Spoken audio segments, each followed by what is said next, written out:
time you're in for a treat. You're going to hear about dinosaurs.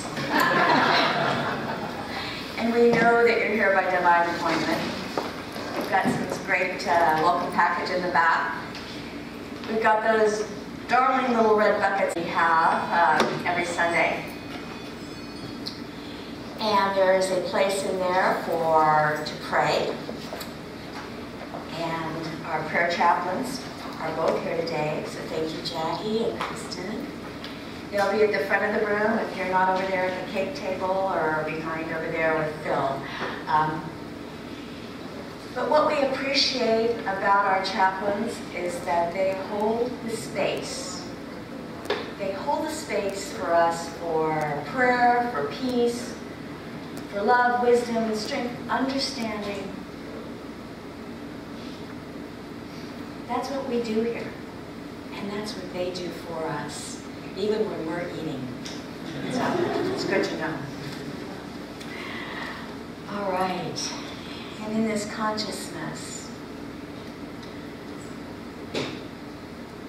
I want to also remind you about the blessing and the names in the prayer box. And whenever we pray too for those people, for their needs, for their desire to have health and well-being and abundance. For we know that when two or more are gathered in my name, there I am. There I am. Today is the second Sunday of Lent, and the word for today is imagination. I fill my mind with positive imaginings. I see my life as it was meant to be. Good and beautiful. I see my life as it was meant to be. We experience that love and joy and abundance by imagining with perfect assurance that we will experience those qualities. Charles Fillmore writes in Keep a True Lent, everything that is manifest was first a mental picture and was brought into expression by the forming power of imagination. Everything. Everything started somewhere out here in someone's mind.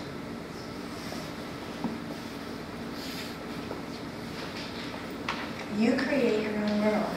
You draw to you your own good. And just like a building before it's constructed had to have a blueprint, that's what an architect does. That's what we're doing with our life right now. That's what Charles Fillmore is saying. You don't like your life? You get a do-over. Create a new one. Your words have the power beyond measure. For is it not said, ye are gods, and all of you, the children of the Most High. So let us, in that knowing, begin with the power of our affirmations today for our life, for the lives of those that we love, and for our world. There's only one presence, one power, one love, active in my life, God the good, omnipotent. There is only one presence, one power, one love, active in my life, God the good, omnipotent. And for those that we love and hold close, I invite you to think of them as we say, there's only one presence, one power, one love, active in your world today, God the good, omnipotent. There is only one presence, one power, one love, active in your world today, God the good, omnipotent.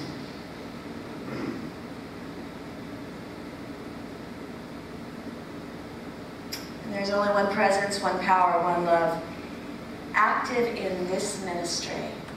And as Dorothy used to say, you're the ministry, folks. So there is only one presence, one power, one love, active in this ministry. God the good, omnipotent. Together. There is only one presence, one power, one love, active in this ministry. God the good, omnipotent.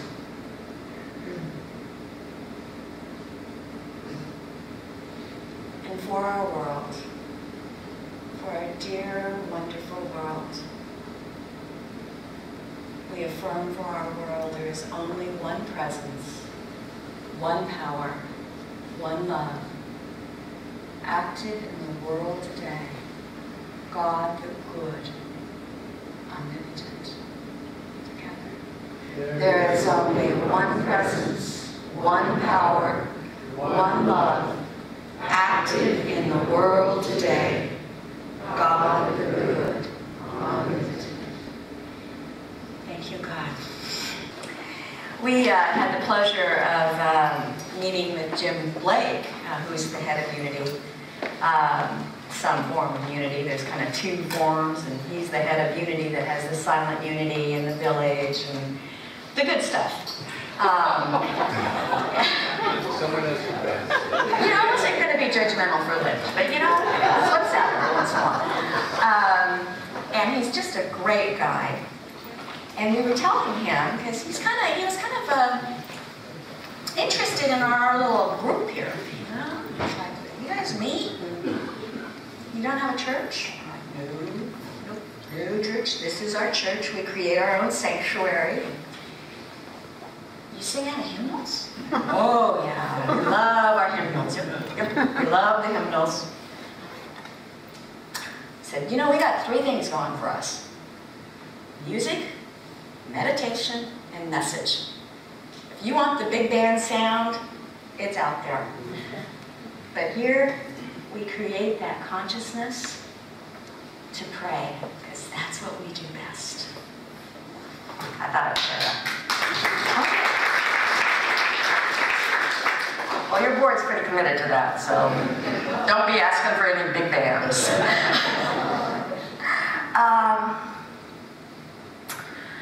Thank you, Nancy, our book person, and she has a plethora of books back there for you. And we bring you only the best. So we search through it for you. And we also give it to you at our cost. So we're not making any money on that, but Suzanne Garfield-Jones over there is kind of with Nancy, the collaborator of keeping the book table full. We invite you to visit our website. Yes, clap for Suzanne.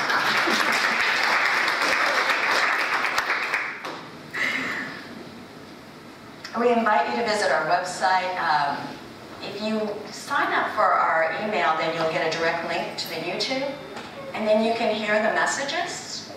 And I forgot to ask Bob if we were going to upload the workshop that Jim did last week. So we are. He's nodding yes. So that workshop was pretty amazing. It was just a Q&A.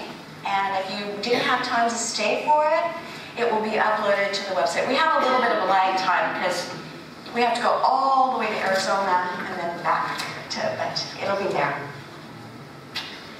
And here's under the So Cool category, in talking with Jim.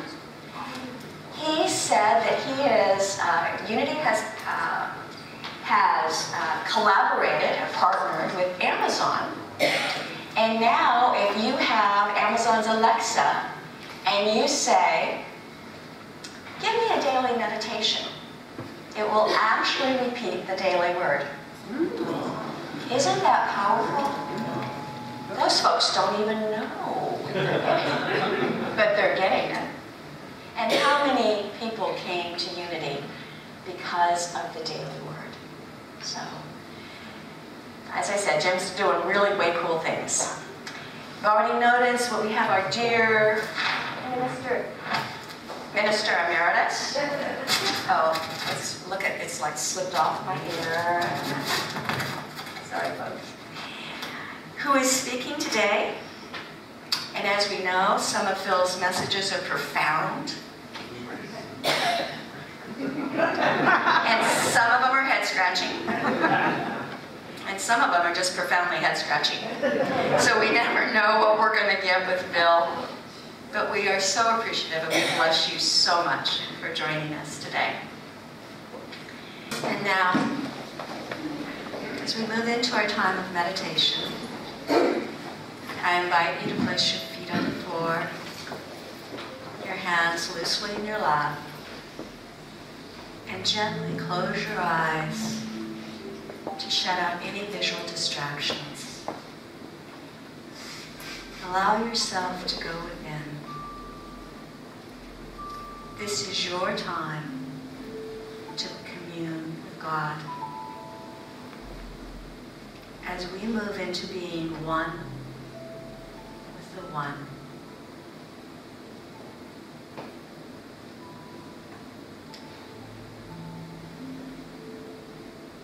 Let your breath move you into that deeper place of relaxation. Maybe breathing in to a count of 6 or 8, and then exhaling to a count of 8 or 10. Imagine breathing in light,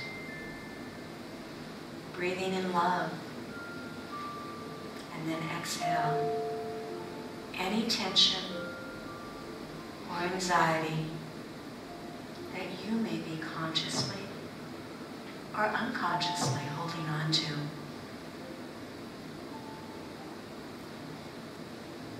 And with your next breath, imagine a beautiful white light hovering above your head and then filling your body as you breathe in.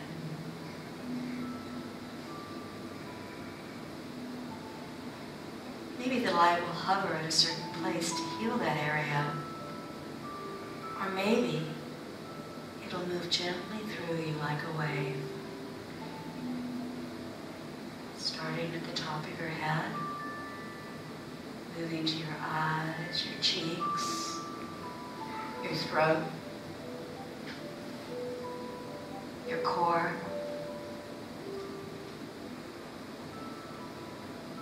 and let it circle your entire body. As you sit in an orb of white light,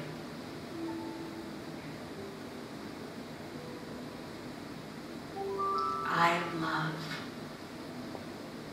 and love surrounds me. I am love. That's all I know.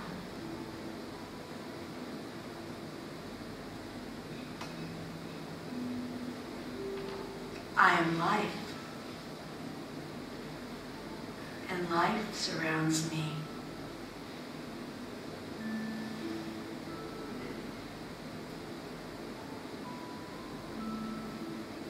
I am health, and health surrounds me.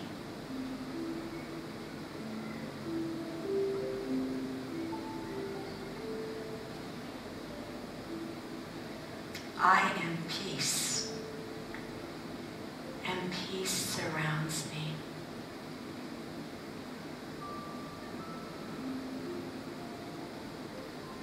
Isn't that what we want? To be filled with divine love.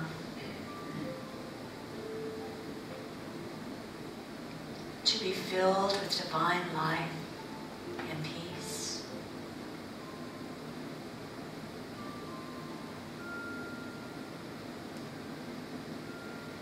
To be filled with that peace that passes all understanding.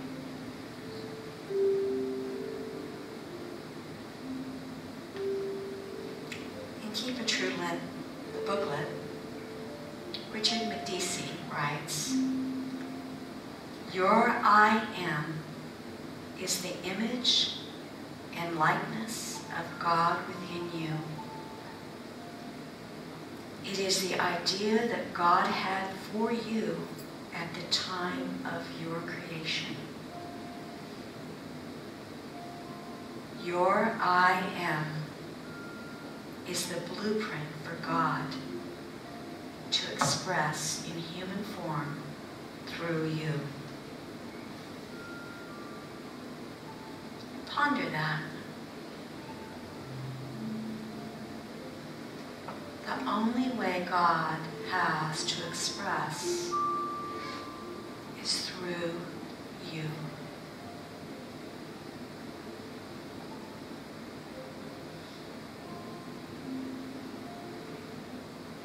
And Charles Fillmore writes, the I am is the gate through which my thoughts come forth from the invisible. And it is through this gate that I go to get into the presence of Spirit. I hitch my I am to the star of God, and infinite joy follows, just as night follows day. As I build my consciousness in God-mind, I find heaven here on earth.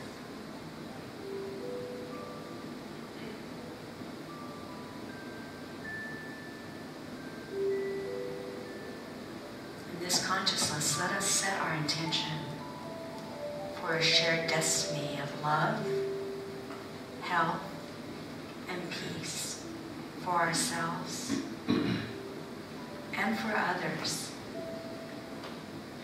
as we create that I am bridge between heaven and earth.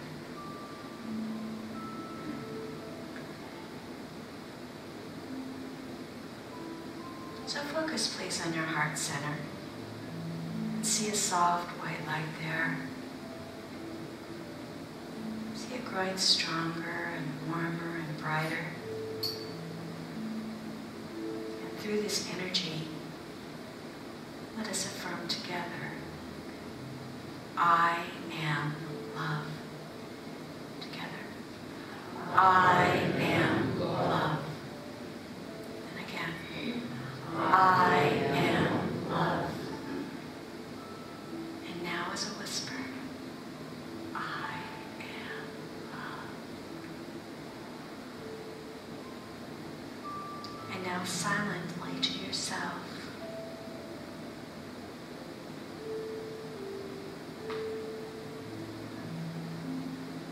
I am love. Think of someone you love. Love transcends our physical world, so you're free to draw to you whoever it is that you have loved in your life.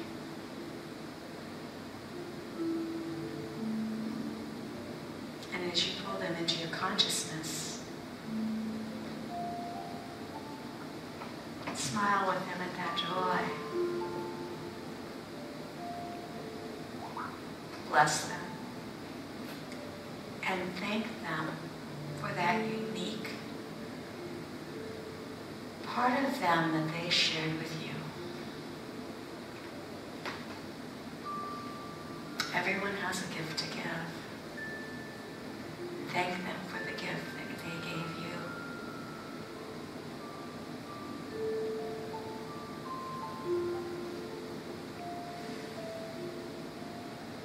And you can invite anybody else that you want into this circle of divine love. And with each addition, you feel love deepen and grow, radiating in and out, blessing those that you love and others.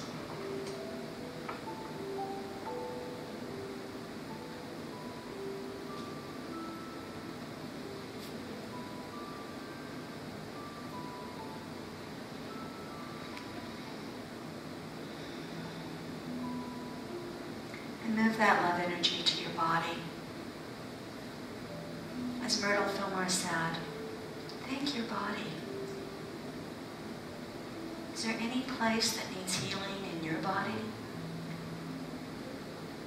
Move that consciousness of love to that spot and bless it. Give gratitude.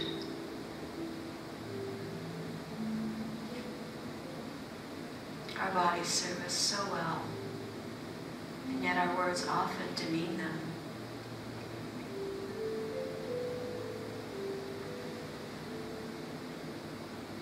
And now, to heal others. Love's energy is not bound by this chair, this room, this space. It is from divine mind. Direct the love that you are feeling to blessing others. Family members, friends, world leaders, people and nations around our world. See these people experiencing love and wisdom and peace. See our world experiencing peace. And as you go deeper into your meditation, I invite you to repeat the affirmation silently to yourself. I am love, and my love blesses the world.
Corinthians 13:13. So now faith, hope, and love abide. These three. But the greatest of these is love. Thank you, God.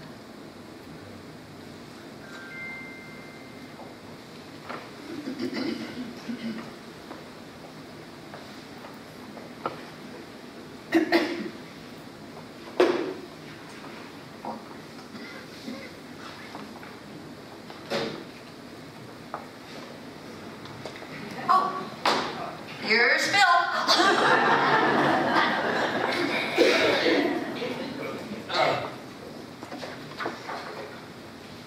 This is such a special pleasure for me to be with you, especially since I stood you up a month ago and I left the dinosaurs hanging out in space.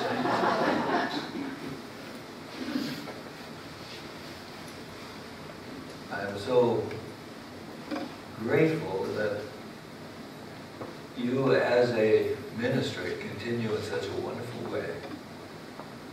I feel the consciousness that you represent in this community and the blessing that you share with the world.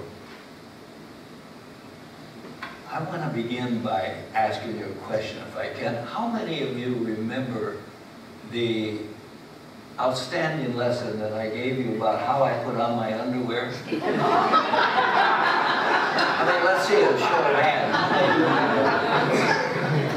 Well, you see, that's at least half of you. We showed you how powerful that kind of lesson was. So I want to begin with a very folksy kind of sharing that you perhaps will remember as well. I was getting ready to come down, and I was actually coming for a week. Some of you said, did you come through the snow to get here? No, I came a week in advance to be sure to be here this time.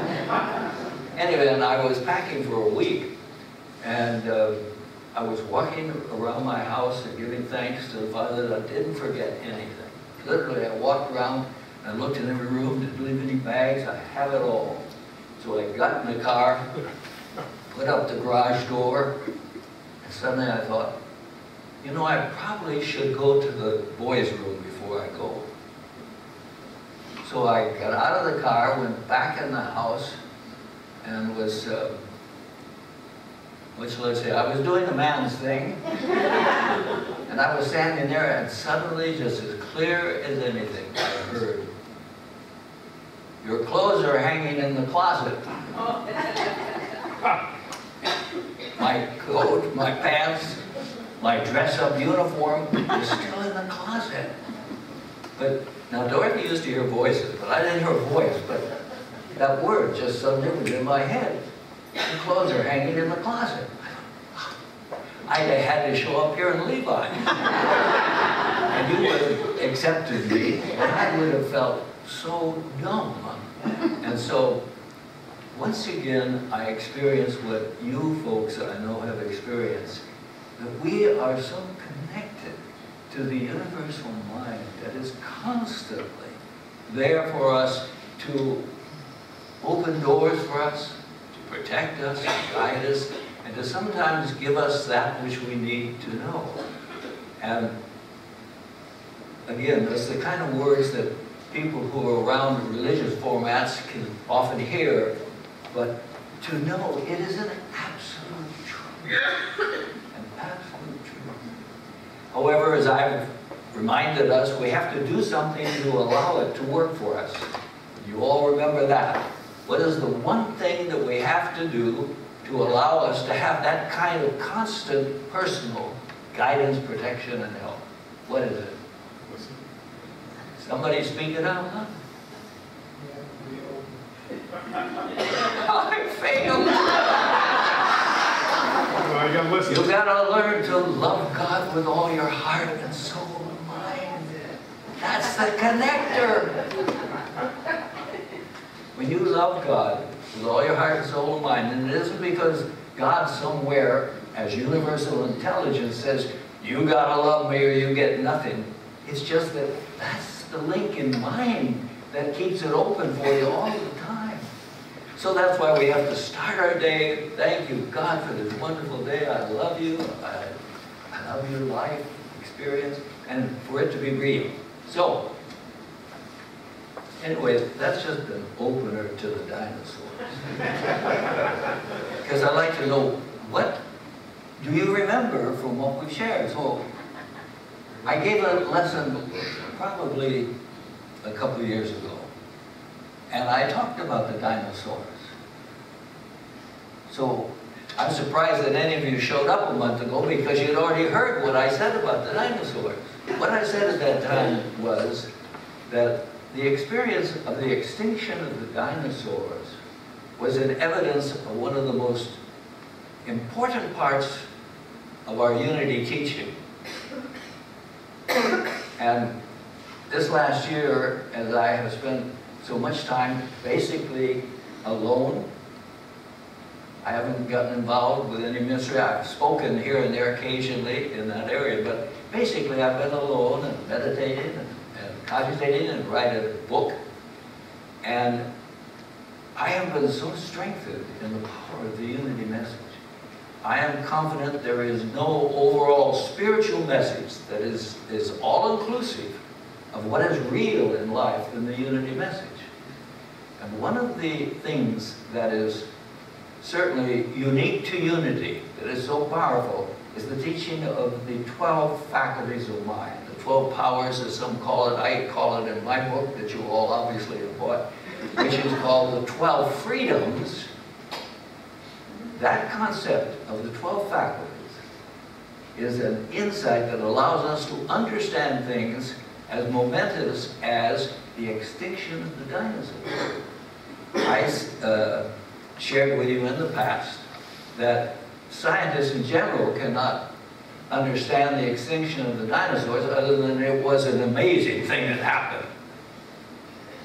I think the dinosaurs had been around for like 125 million years. And then suddenly, they were just wiped out. And so scientists in general say, oh, that's the way it goes sometimes in this universe of ours. But as true students, what I've shared with us before is that had to happen.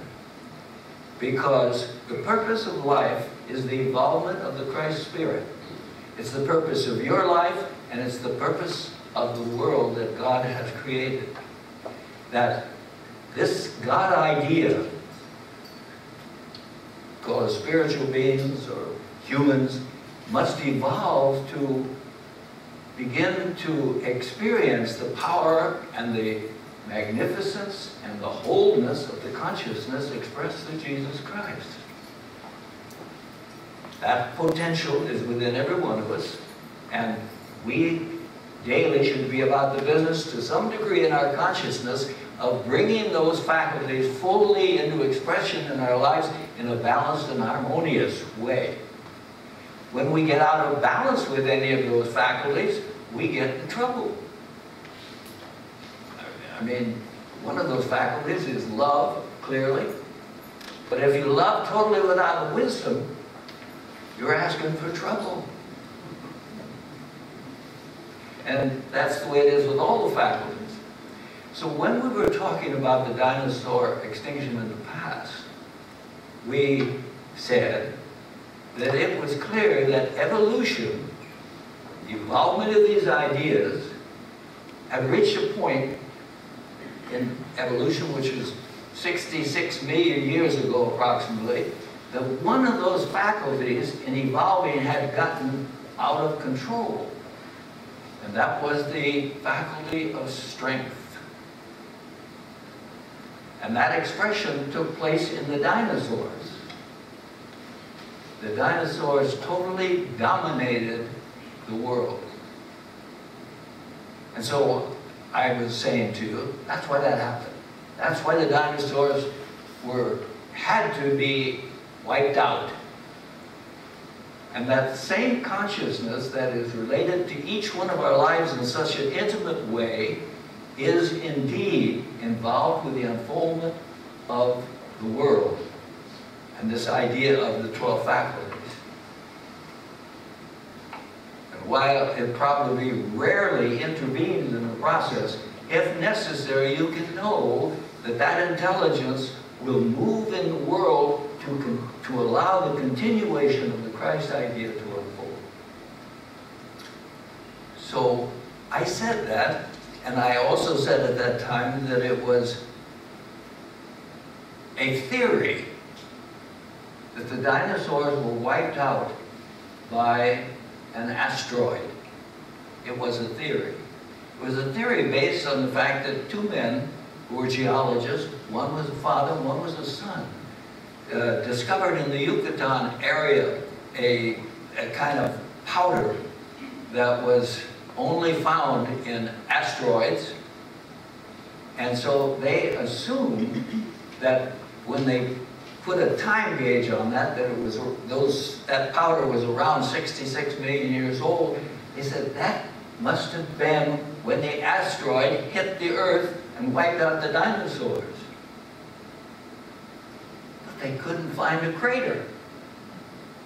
There was no crater to evidence that this could have happened. So when I talked to you before about the dinosaurs, it was just theory. But I had this wonderful experience, in quotes happenstance, that is what made me say, I gotta share this with you folks, and that's why I was scheduled to speak a month ago on the last day of the dinosaurs. Because I just happened to be watching television, and I came across this NOVA program. I'm sure some of you have seen that. It's a wonderful sharing of usually what's going on in the scientific field. And it was about the extinction of the dinosaurs. What I learned was that it is no longer a theory. They know that the Earth was hit by an asteroid. And I want to tell you some of the facts about that experience. And these facts are not very spiritual, and you'll think, what do we come for, a science lesson? Just stay with me till we get to the end.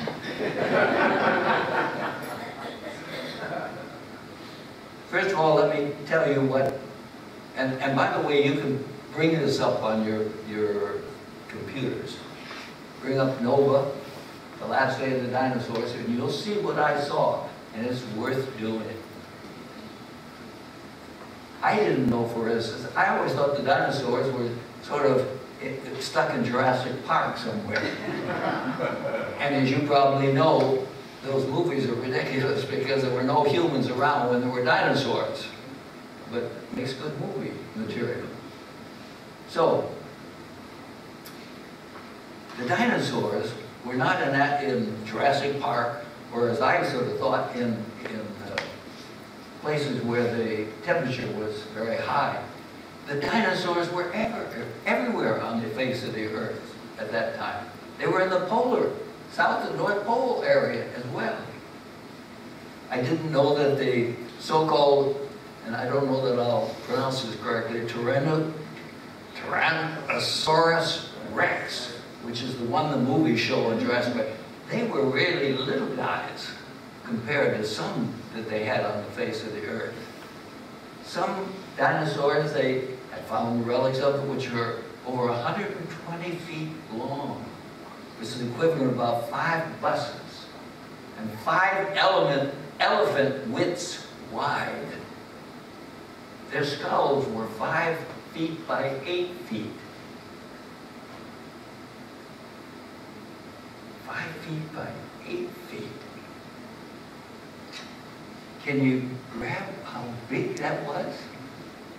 And so there was no modest-sized mammals alive, because these things would gobble them up like nothing. So because evolution had developed this incredible form of life called the dinosaur, which, again, from a scientific thing, is just a fact. But from our perspective, we say, of course, those dinosaurs represent the power of strength that is in all of us to make us big. And it had gone afield. So we can understand that this needed to be dealt with.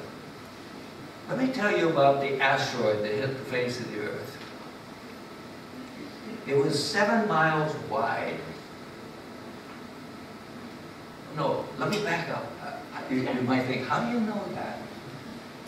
They discovered the crater, and you know how they discovered the crater? It was in the 80s when those geologists that I told you about assumed there had been an asteroid, but they couldn't find the crater. The biggest crater on the face of the Earth was in Arizona, and it was 165 feet wide. That's teeny compared to the crater that this asteroid created. It was 7 miles wide. Think with me for a minute. 7 miles. There's a sign between Sacramento and Roseville that says 7 miles. It's like getting in your car, leaving Sacramento, and you drive all the way to Roseville, and you're driving on the face of the asteroid. That's how big it was. 7 miles wide. It was traveling, excuse me, I'm a little rusty at this business of giving talks. So I want to go back again to tell you how it was that I came to appreciate the size of this thing, or how I know these facts again, but I really want to show you. When those guys, the 2 geologists, found the powder in Yucatan area, they couldn't find the crater, and that was in the 80s. But somebody had already found the crater, but they didn't know that. And that was a geologist who was a petroleum geologist looking for oil. And he was looking off the shore of Yucatan in the Pacific Ocean area, and he discovered a huge circle, magnetic circle, under the water. And as the geologists learned about that in the 90s, they thought, oh yeah, when you take granite and you pack it down to a certain density, it becomes magnetic. So anyway, what you'll find when you go to the NOVA program is that they have, since '91, they have spent millions of dollars to go out and explore this crater. And it is in doing that that they discovered how wide this crater is.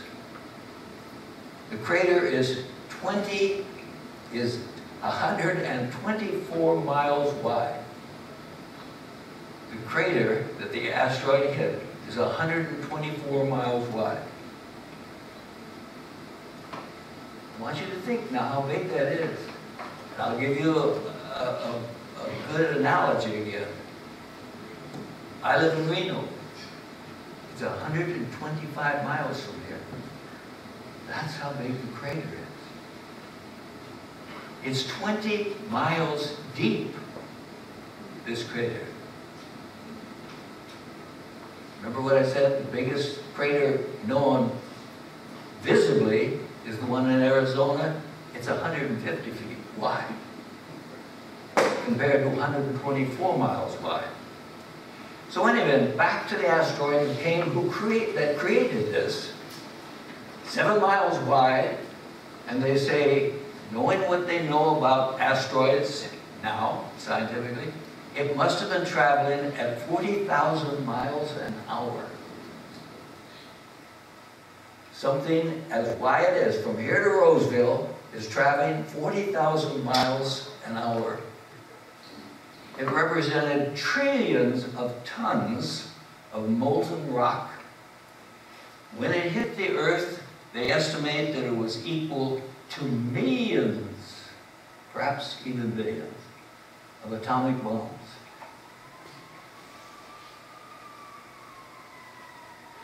Do you realize how incredible that is? I want you to, that's why I went through all these facts. How incredible is something so massive could hit the Earth the way it did. And what did it do? It set up a flash of heat that went literally around the Earth. And the Earth also was shaken up so that the tectonic sheets that cause earthquakes were shook up all over the Earth, and volcanoes started erupting at the same time. So that in practically no time, the whole Earth was encased in ash and darkness.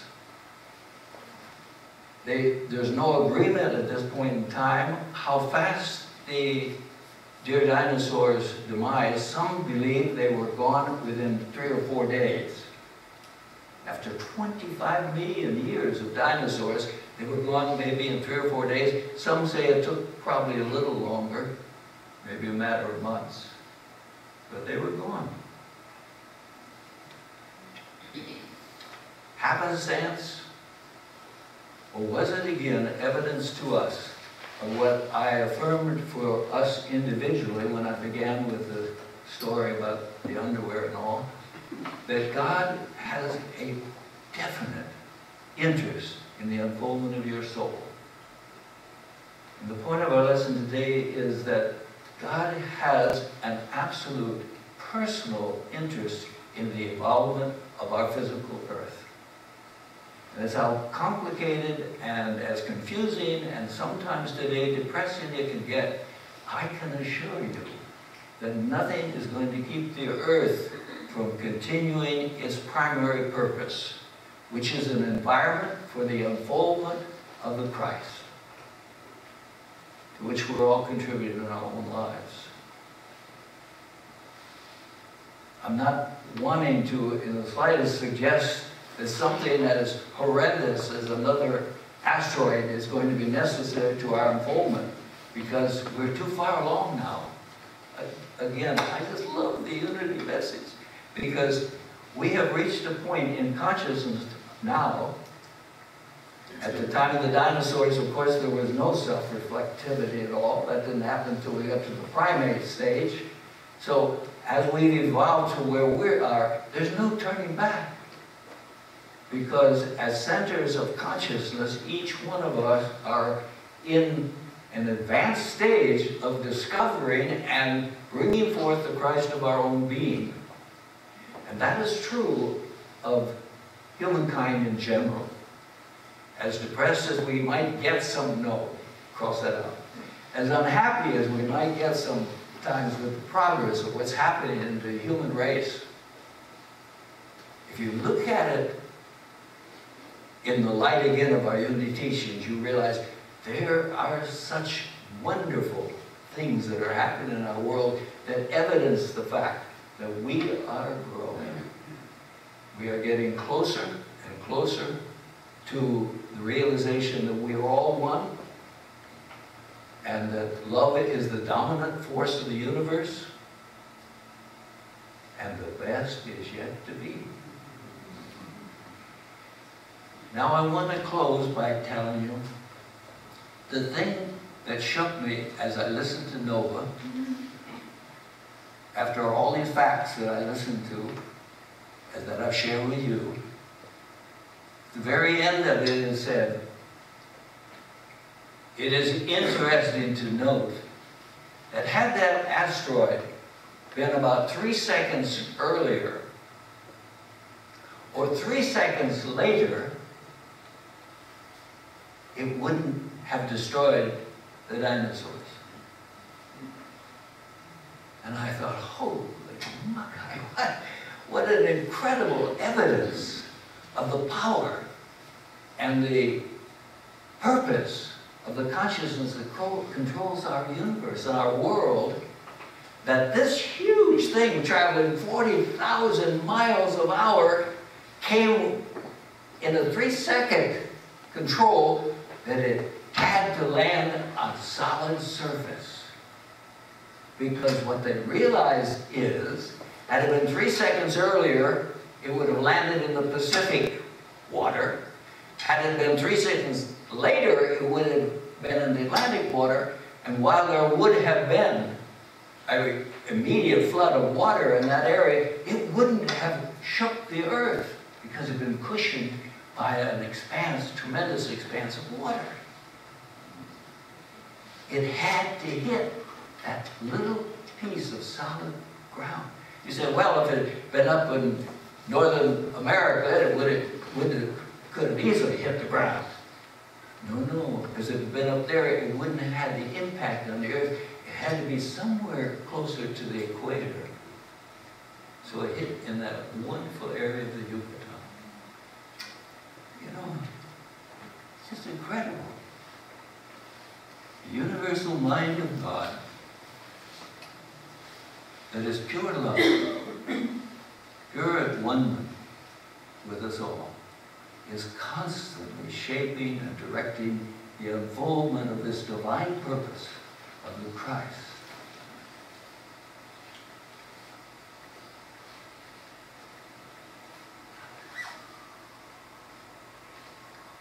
That's all, folks.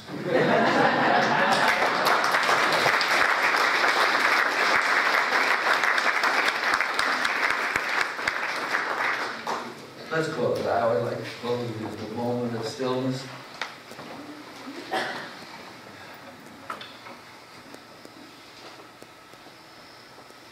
And I give thanks that when we share insights as we shared today, that it helps us to break through that area of consciousness that lets us live life in sort of a normalcy.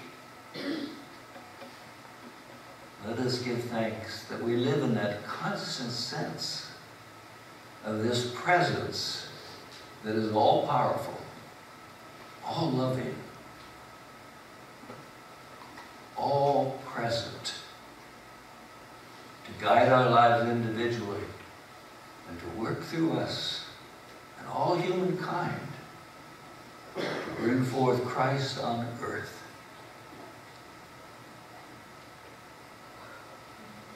Thank you, blessed presence, for the wonder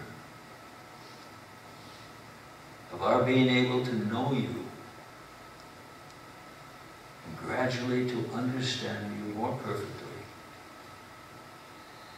as our own very being. Thank you, God. Amen.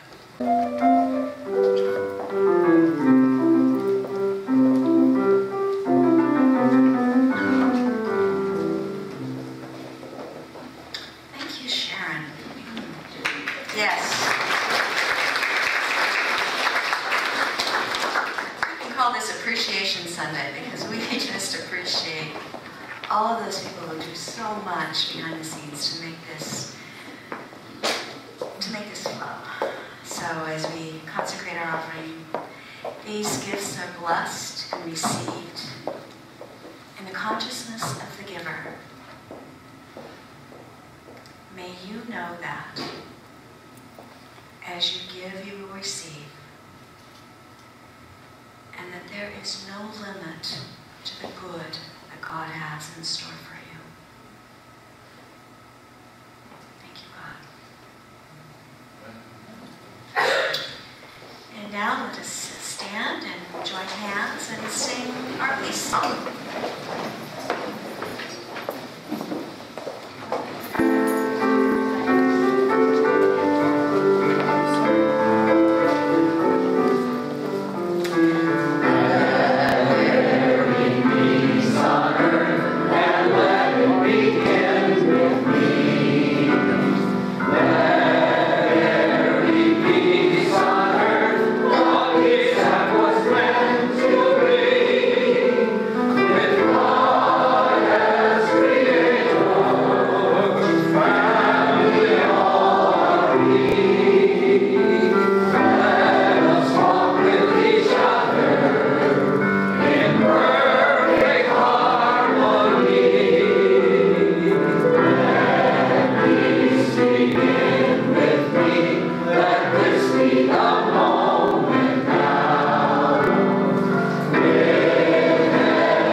Surrounds you, the love of God enfolds you, the power of God protects you, and the presence of God watches over you. Wherever you are, God is.